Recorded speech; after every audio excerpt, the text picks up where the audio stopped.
आज इस बुलेटिन में सबसे पहली खबर जो हम आपको बताने वाले हैं वो होगी बाल गृह से बच्चे क्यों लापता हो रहे हैं। दूसरी बड़ी खबर जो हम आपको बताएंगे और उसके मायने समझाएंगे, बंगाल के चर्चित हत्याकांड का बिहार कनेक्शन समझिए। तीसरी बड़ी खबर जो हम आपको समझाएंगे वो होगी वैश्विक संकट के बीच पीएम मोदी की अपील को समझिए, क्योंकि प्रधानमंत्री ने एक बार फिर से देशवासियों से अपील की है। और चौथी खबर आपको बताएंगे, जिंदा बेटी का अंतिम संस्कार आखिर क्यों किया गया।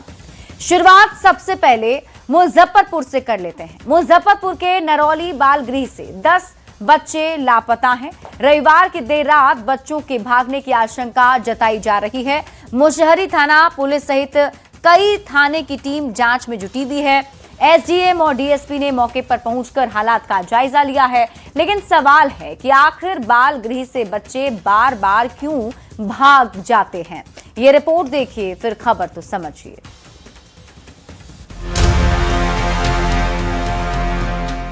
इस चमचमाती बिल्डिंग को देखिए।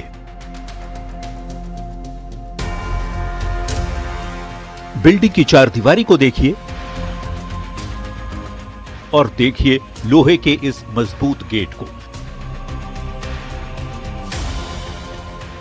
तस्वीरें मुजफ्फरपुर के नरौली वृहद आश्रय स्थल की है। 2 साल पहले इसे तत्कालीन मुख्यमंत्री नीतीश कुमार ने बनवाया था, खासकर बाल गृह में रहने वाले बच्चों की सुविधा का ध्यान रखते हुए। लेकिन इस नरौली बाल गृह से 10 बच्चे लापता हैं। रविवार की देर रात बच्चों के भागने की आशंका जताई जा रही है। कुछ मिला हुआ है सुराग, उस पर हम लोग देख रहे हैं बच्चे कहाँ गए हैं, हम लोग पता लगाने का भरपूर प्रयास कर रहे हैं। जैसे ही बच्चों के लापता होने की सूचना मिली, मुशहरी थाना के साथ एसडीएम डीएसपी पूर्वी 2 मौके पर पहुंचे और मामले की जांच शुरू की। एसडीएम ने माना कि सुरक्षा को लेकर कई खामियां हैं, जिसे लेकर कार्रवाई की जाएगी। नहीं, कुछ खामियां पाई गई हैं, जो भी खामियां हैं उस पर हम लोग कार्रवाई भी करेंगे। समाज कल्याण विभाग की ओर से संचालित इस बाल गृह में कुल 46 बच्चे रहते हैं, जिनमें से 10 बच्चे बीती रात से लापता हैं।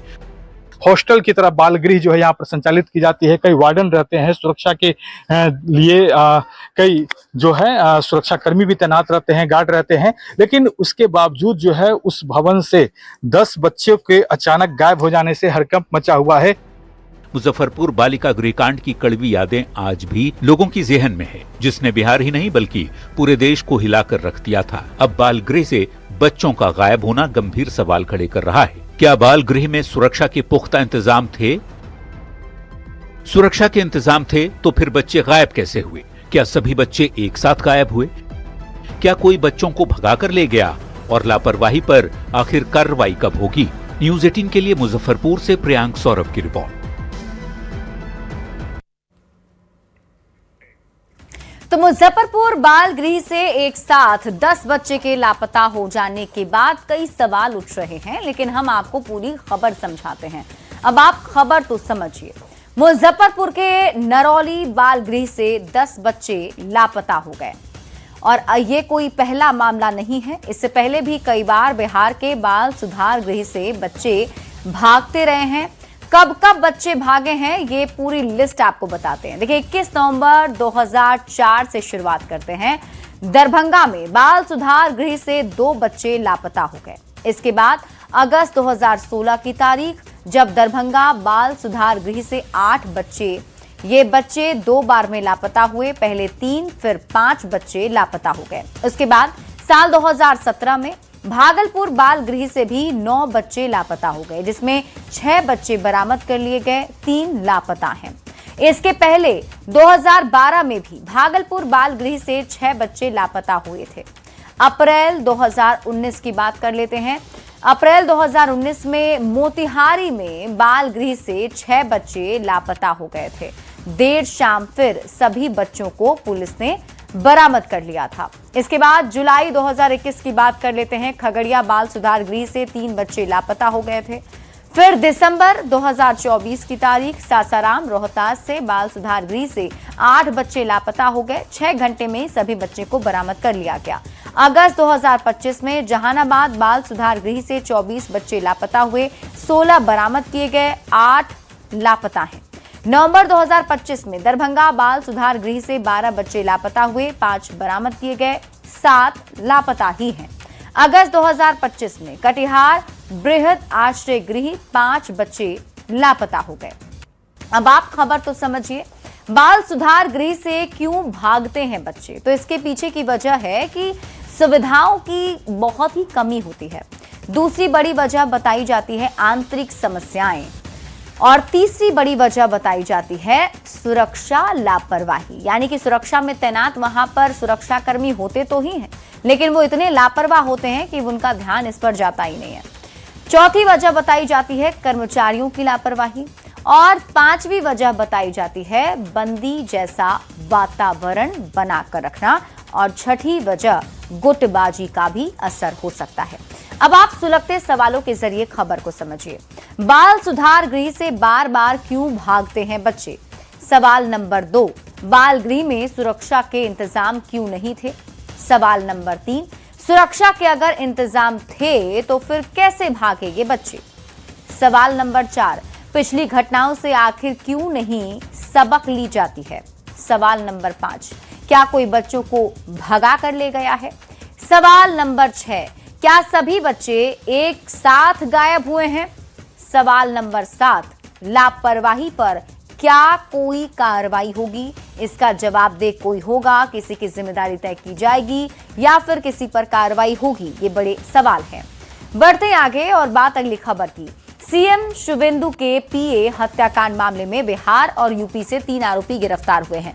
बक्सर से 2, यूपी से 1 आरोपी गिरफ्तार किया गया। तीनों को कोर्ट में पेश किया गया। कोर्ट ने इन्हें 13 दिन की पुलिस कस्टडी में भेज दिया है। ये रिपोर्ट देखिए, फिर खबर तो समझिए।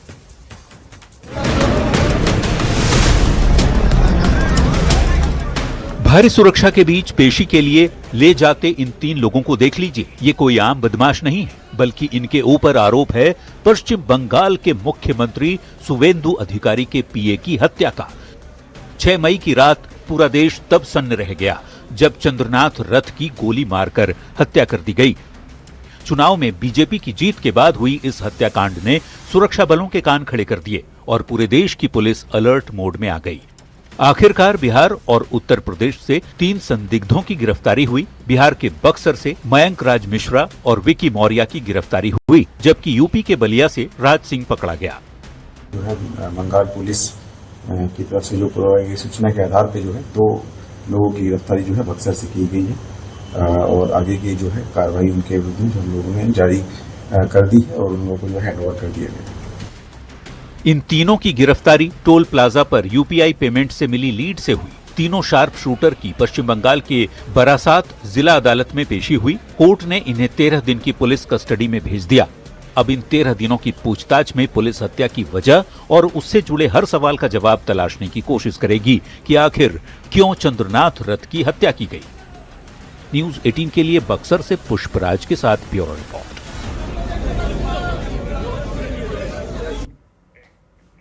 तो पश्चिम बंगाल के मुख्यमंत्री शुवेंदु अधिकारी के पीए की हत्या का बिहार कनेक्शन क्या है, ये हम आपको समझाते हैं। देखिए, 6 मई को बंगाल के सीएम शुवेंदु अधिकारी के पीए चंद्रनाथ रथ की हत्या हुई थी। बाइक सवार बदमाश पहुंचे थे, गोली मारकर हत्या कर दी गई थी। सीएम शुवेंदु अधिकारी के पीए की हत्या का बिहार से क्या कनेक्शन है, ये आपको बताते हैं। तो पुलिस की टीम ने जब जांच पड़ताल की, छापेमारी की, तो बिहार और यूपी से 3 आरोपी गिरफ्तार किए गए हैं, जिसमें आपको बता दें तीनों में से मयंक राज मिश्रा और विकी मौर्य की जो गिरफ्तारी है वो बिहार के बक्सर से हुई है, जबकि यूपी के अयोध्या से राज सिंह की गिरफ्तारी पुलिस ने की है। चंद्रनाथ रथ हत्याकांड में 3 आरोपी फिर कोर्ट में पेश किए गए, जिसके बाद कोर्ट ने 13 दिन की पुलिस कस्टडी में तीनों आरोपी को भेज दिया है। अब आपको बताते हैं कैसे पकड़े गए आरोपी, पुलिस को कैसे इसका सुराग मिला। तो टोल प्लाजा पर पेमेंट से पुलिस को सुराग मिला और फिर यूपीआई पेमेंट की लीड से ये तीनों आरोपी पकड़े गए हैं। अब क्योंकि पुलिस की कस्टडी में ये तीनों आरोपी कोर्ट ने भेज दिए हैं, तो अब जांच पड़ताल के बाद कुछ बड़ा खुलासा हो सकता है। बढ़ते हैं आगे और बात अगली खबर की। प्रधानमंत्री नरेंद्र मोदी ने पश्चिम एशिया में जारी संकट के बीच देशवासियों से 1 साल तक सोना नहीं खरीदने, पेट्रोल डीजल की खपत कम करने के साथ ही कई सुझाव आम जनता को दिए हैं। अब इस पर सियासत गर्म हो चली है। कांग्रेस ने इसे सरकार की नाकामी बताया है, तो बीजेपी और जेडीयू के नेता पीएम की अपील का समर्थन करते हुए इसे समय की मांग बता रहे हैं। ये रिपोर्ट देखिए, फिर खबर तो समझिए। साथियों, हमें पेट्रोल डीजल का उपयोग कम करना होगा। हमें तय करना होगा कि जब ये संकट का काल है और हमारी देशभक्ति हमें ललकार रही है, तो कम से कम 1 साल के लिए हमें विदेशों में जाने की बातों को टालना चाहिए। प्रधानमंत्री मोदी ने वैश्विक संकट के बीच देश की जनता को कुछ सुझाव दिए हैं जो बेहद अहम हैं। पीएम के इस सुझाव पर सियासत तेज है। पहले राहुल गांधी ने सोशल मीडिया अकाउंट एक्स पर पोस्ट कर पीएम के बयान को सरकार की नाकामी बताया। फिर कांग्रेस नेता और बिहार प्रभारी कृष्णा लवरू ने पीएम पर निशाना साधते हुए कहा कि देश की जनता का ख्याल रखना पीएम का दायित्व है, ऐसी बातें ठीक नहीं।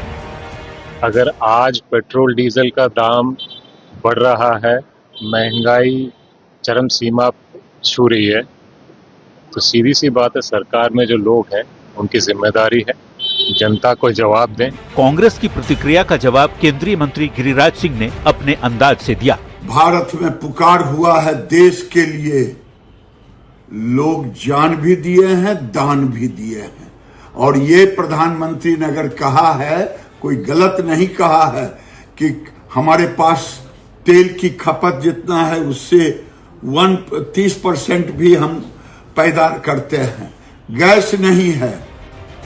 जाहिर तौर पर पीएम का सुझाव केवल वैश्विक संकट से जुड़े मुद्दों को लेकर है। हालांकि विपक्ष इसे सियासी चश्मे से देख रहा है, जिस पर राजनीति गरमाई हुई है। Bureau report, news 18।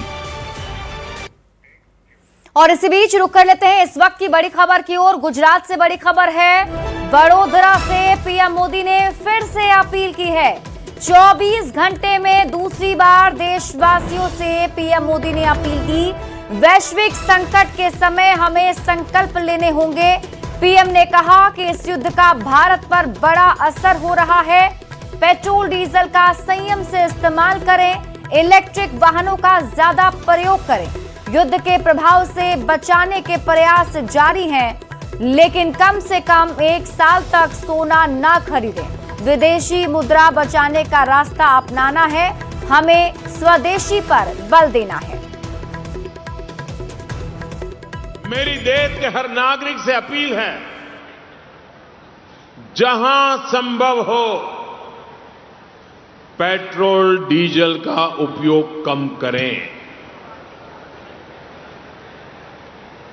मेट्रो का उपयोग करें, इलेक्ट्रिक बस और पब्लिक ट्रांसपोर्ट का अधिक इस्तेमाल करें। सरकारी और प्राइवेट दोनों ही दफ्तरों में वर्चुअल मीटिंग्स और वर्क फ्रॉम होम को प्राथमिकता दी जाए। मैं कुछ स्कूलों से भी आग्रह करूंगा कि कुछ समय के लिए ऑनलाइन क्लासेस की व्यवस्था पर काम करें। तो प्रधानमंत्री नरेंद्र मोदी ने 24 घंटे के भीतर दूसरी बार देशवासियों से ये अपील की है। तो ऐसे में समझना बहुत जरूरी है कि पीएम मोदी के इस संबोधन का, इस अपील का मतलब क्या है। देखिए, वैश्विक संकट के बीच पीएम मोदी की अपील को अब आपको समझाते हैं। इस सवाल का जवाब समझने के लिए यह समझना जरूरी है कि पीएम ने अपील क्या की है। तो जल्दी से आपको बताते हैं। प्रधानमंत्री नरेंद्र मोदी ने वैश्विक संकट के बीच लोगों से अपील की कि पेट्रोल डीजल का उपयोग कम करें। शहर में अगर मेट्रो है तो मेट्रो का अधिक उपयोग करें। वर्क फ्रॉम होम को फिर से बढ़ावा दिया जाए। ऑनलाइन मीटिंग, वीडियो कॉन्फ्रेंसिंग अपनाएं। विदेश यात्रा को 1 साल के लिए आप टाल दें। साल भर सोना खरीदने से बचें और खाने का तेल कम इस्तेमाल करें। अब आप खबर तो समझिए। वैश्विक संकट के बीच पीएम ने यह अपील क्यों की? तो विदेशी मुद्रा की इससे बचत होगी और वैश्विक संकट का असर भारत पर कम होगा। अब आप कहेंगे कैसे, तो वो समझिए। पेट्रोल डीजल का उपयोग कम करने की सलाह क्यों? तो आपको बता दें कि भारत जरूरत का 70% तेल आयात करता है, बाहर से मंगाता है, जबकि पिछले 2 महीने से युद्ध की वजह से क्रूड ऑयल 50% महंगा हो गया है। अब आप समझिए कि जरूरत का तेल आयात करने पर कितना खर्च होता है। तो आपको बता दें 2024-25 में 11.66 लाख करोड़ खर्च हुए थे, जबकि 2025-26 के बीच में 10.35 लाख करोड़ खर्च हुए थे। तेल संकट का भारत पर क्या असर है ये भी समझिए। तो तेल कंपनियों को घाटा हो रहा है। प्रति महीने की अगर बात करें तो 30,000 करोड़ का घाटा तेल कंपनियों को हो रहा है। तेल कंपनियों का प्रतिदिन का नुकसान अगर आकलन किया जाए तो करीब 700 से 1,000 करोड़ है। और तो और तेल भंडार में गिरावट आई है जो पिछले 10 सालों के न्यूनतम स्तर के करीब है। अब बात सोने की कर लेते हैं। आखिर सोना की बात क्यों हो रही है वो समझ लीजिए। तो सोना के खरीद मामले में भारत कहां है, सबसे पहले आप ये जान लीजिए। तो आपको बता दें कि सोना खरीद के मामले में भारत में चीन जो है वो 28% खरीदता है, जबकि भारत 26%। ये जो आपको हम आंकड़ा बता रहे हैं इसका सोर्स है वर्ल्ड गोल्ड काउंसिल यानी WGC के आंकड़ों के मुताबिक। सोना खरीदने के मामले में भारत कहां है, यानी ग्लोबल डिमांड में भारत की 26% हिस्सेदारी है और भारत दुनिया में सोने का दूसरा सबसे बड़ा खरीदार माना जाता है। सोना खरीदने के मामले में भारत का खर्च कितना आता है ये आप जानिए। 2023 से 24 के आंकड़ों की बात करें तो 4.89 लाख करोड़ था। 2025 और 26 में ये बढ़कर 6.40 लाख करोड़ हो गया है। ये भी आंकड़े हम आपको WGC यानी कि वर्ल्ड गोल्ड काउंसिल के आंकड़ों के हिसाब से बता रहे हैं। अब आप खबर तो समझिए, सोना खरीदने पर भारत कितना खर्च करता है। देखिए 2026 की पहली तिमाही में भारत में निवेश के लिए सोने की मांग गहनों से भी ज्यादा है। इसके अलावा पीएम मोदी ने फर्टिलाइजर खरीदने पर भी संयम बरतने की अपील की है। और अब आपको बताते हैं कि फर्टिलाइजर खरीदने में भारत के खर्च कितने होते हैं। 2026 में 1.50 लाख करोड़ की खरीद, जो कि 2025 की तुलना में 76% ज्यादा है। और सबसे ज्यादा ये कतर से हमारा देश आयात करता है। विदेश यात्रा पर भारतीयों का कितना खर्च होता है अब आप ये समझ लीजिए, क्योंकि पीएम मोदी ने कहा है कि विदेश यात्रा भी अभी आप मत कीजिए। 2023-24 के आंकड़े आपको बताएं 2.72 लाख करोड़, 2.72 लाख करोड़ और 2025-26 में यह बढ़कर हो गया है 3.65 लाख करोड़। तो विदेश से आयात कम करेंगे तो विदेशी मुद्रा की बचत होगी, भारतीय अर्थव्यवस्था पर वैश्विक संकट का दबाव कम होगा। और यही वजह है कि प्रधानमंत्री नरेंद्र मोदी इसमें हर एक नागरिक से सहयोग की अपील कर रहे हैं और कह रहे हैं कि उन सभी को देशभक्ति दिखाने का मौका आ गया है। बढ़ते आगे, एक तरफ हम 21वीं सदी के आधुनिक भारत की बात करते हैं तो दूसरी तरफ मुजफ्फरपुर से आई एक तस्वीर हमारी सोच पर कालीख पोत देती है। एक बेटी ने अपनी मर्जी से जीवन साथी चुना तो समाज ने उसके परिवार का हुक्का पानी बंद कर दिया। पिता ने समाज में लौटने के लिए अपनी जीवित बेटी का दाह संस्कार कर दिया है। ये रिपोर्ट देखिए, फिर खबर तो समझिए।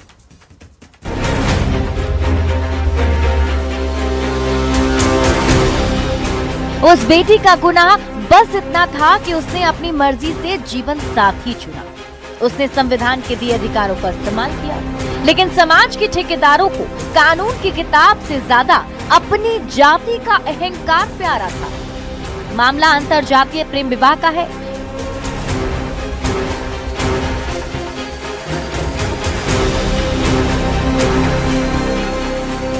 युवती के इस फैसले से समाज के ठेकेदारों को मिर्ची लग गई। जाति के नाम पर उसके परिवार को तुगलकी फरमान सुना दिया। युवती के माँ बाप का, घर का, परिवार का सामाजिक बहिष्कार कर दिया और शर्त रखी गई कि अगर समाज में वापस आना है तो बेटी को जीते जी मारना होगा।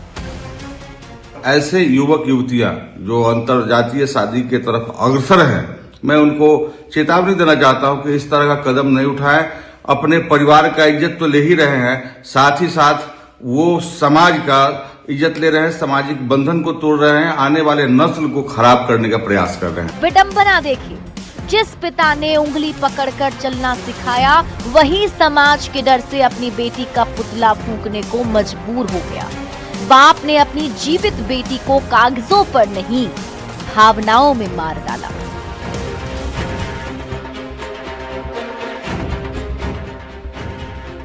संविधान हमें नागरिक बनाता है, लेकिन जातिवाद हमें फिर से कबीलों में बांट देता है। और इस घटना ने फिर से साबित कर दिया है कि हम चांद पर भले पहुंच जाएं, लेकिन हमारी सोच आज भी संकीर्ण गलियों में दम तोड़ रही है। न्यूज़ 18 के लिए मुजफ्फरपुर से प्रियांक सौरभ की रिपोर्ट।